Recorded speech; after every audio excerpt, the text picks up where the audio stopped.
make my body go, make our bodies higher and higher. Bom dia, terceirão, mais uma aula de arte com a professora Lélia Risuênio. Eu vou colocar aqui na tela algumas obras de arte, vocês vão olhar fixamente para elas, tá? Olhar mesmo diretamente, observando cada detalhe dessas obras, certo?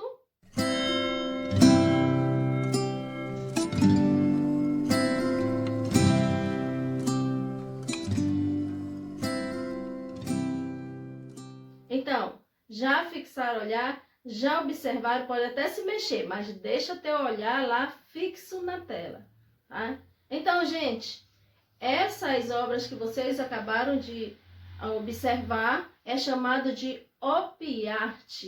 Esse tipo de arte, ela surgiu em 1964 na revista Time, e o seu fundador, o seu precursor, ele gosta que chame de arte cinética, né?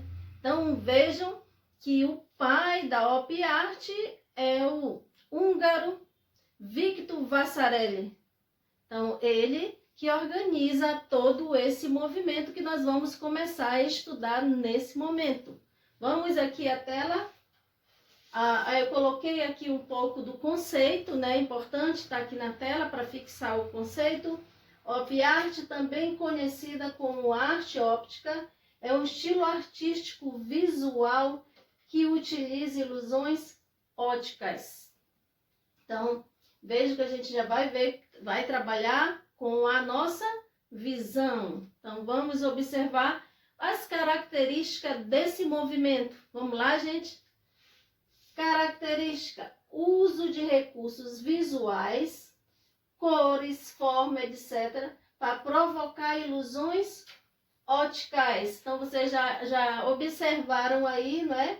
Que há esse recurso visuais, com essas cores, forma, para provocar essa ilusão óptica. E aí nós temos a segunda característica.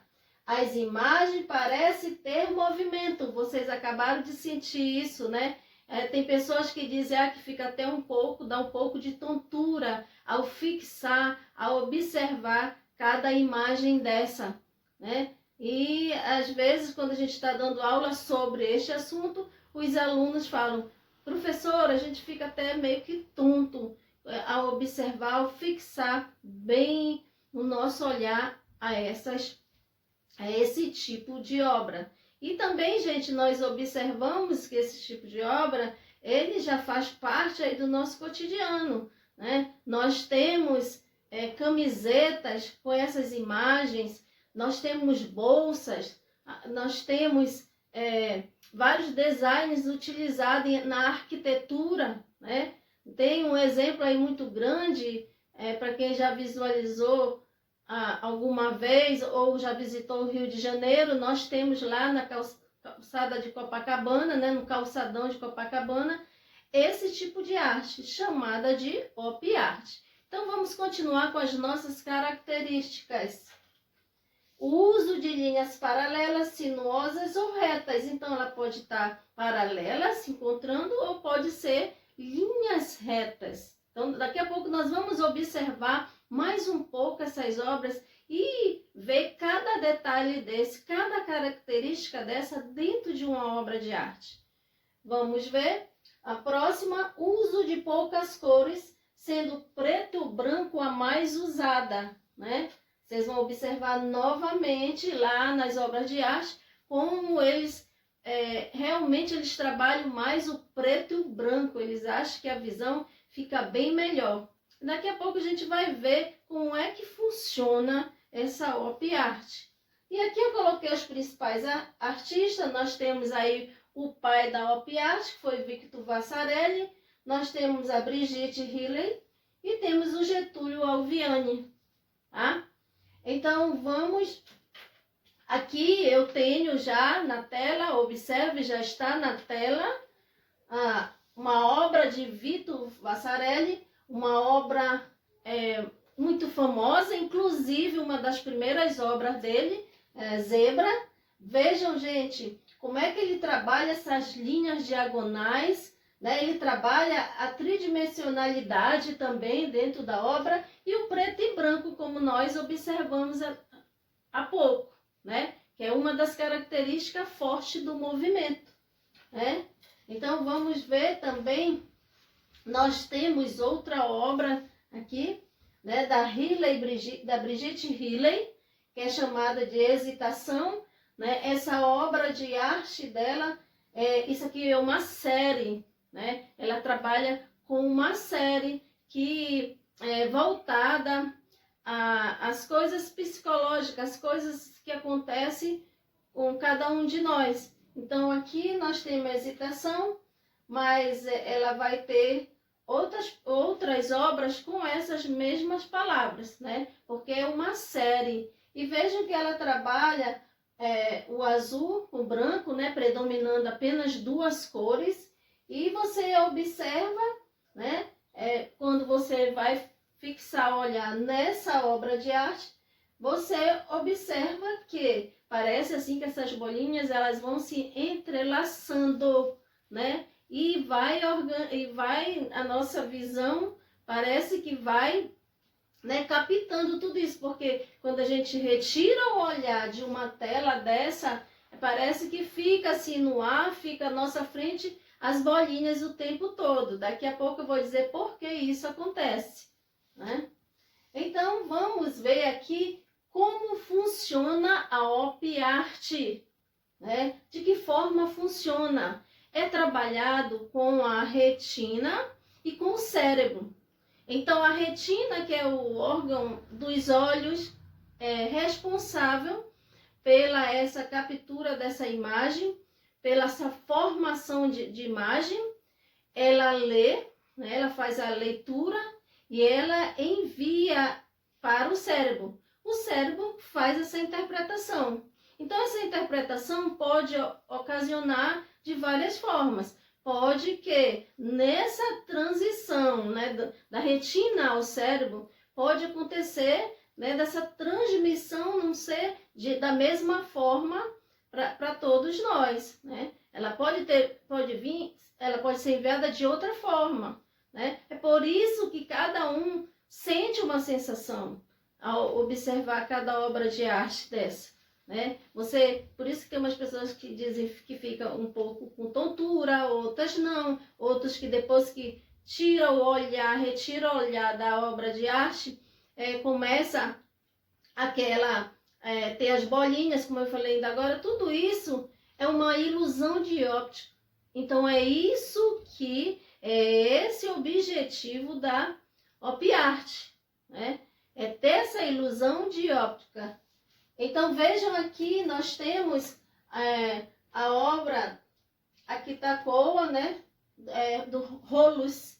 Então observe que ela também tem uma profundidade. Se você fixar o olhar, você vai imaginar, aí parece que as bolinhas elas ficam trocando de posição uma com as outras. Viram só, gente? Viram como a OP-Art é interessante? O quanto é trabalhada aí a nossa visão, né? Quando nós fixamos o olhar, de que forma é trabalhado essa OP-Art, né? Dentro desse movimento, né? Veja que é uma obra de arte, é um movimento interessantíssimo, diferente de tudo aquilo que nós trabalhamos anteriormente. Então, é uma nova vertente de arte. É uma arte, né? Algo diferente do que nós estudamos até aqui. E aí também, no livro de vocês, cita o minimalismo, que foi outro movimento que surgiu em Nova York, em 1960, e ele foi a reação ao expressionismo abstrato. Quem trabalhou o expressionismo abstrato? Vocês estão lembrados da aula passada? A aula em que eu mostrei o Pollock furando lá a tinta, a latinha de tinta e fazendo a sua arte do gotejamento. Então eles vieram com uma reação contra o expressionismo abstrato, né? E eles também têm suas fortes características. Eles têm Vamos já ver, está aqui no slide, vamos ver na tela essas características também do minimalismo, outro movimento, né? Obra simples sem elementos complexos. Quanto mais simples a obra, melhor. E vocês vão daqui a pouco observar essa simplicidade das obras. Uso de formas geométricas repetidas. Nós vamos observar essas obras repetidas, uma ao lado da outra, né, formando essa repetição. E nós temos nas esculturas utilização dos materiais industriais como obras visando a simplicidade.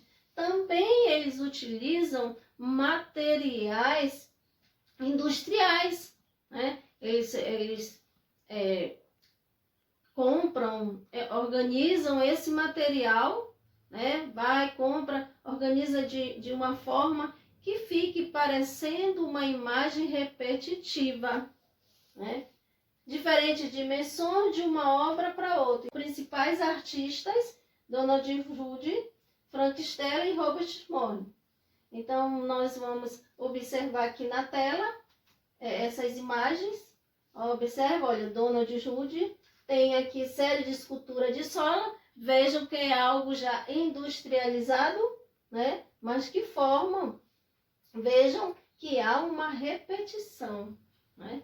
Só que nós, né, nós observamos essas imagens uma a uma, né? Realmente a gente observa o que tem a cada sequência. Eles não, os minimalistas, eles observam de forma geral toda a composição artística, aquilo que realmente eles querem passar para as pessoas, né? Passar a outras pessoas. E também nós temos aqui outra imagem minimalista, observem uma imagem colorida, né, agora, da Frank Stella. Então vejam que também ele faz uma alternância, né? Ele alterna as imagens e aí você compõe uma tela grandiosa, uma tela assim imensa, porque aqui parece pequena, né? Mas essas telas são grandes e vejo que não é tão fácil trabalhar essas artes. Quando observa aqui essa arte, às vezes as pessoas pensam, até as pessoas da época, os críticos, esse estilo de arte você coloca, é muito fácil, você compra 2 objetos, coloca vai alternando, vai formando uma sequência, mas não é bem assim, né, gente? Nós sabemos, nós já estudamos arte já faz muito tempo, esse já é o 3º ano que nós estamos trabalhando arte, então nós já somos conhecedores que não é assim. O que vale é a inspiração do momento, o que vale na arte é você observar lá o contexto histórico, né? O que estava acontecendo naquele momento, porque tudo isso vai refletir nas obras de arte.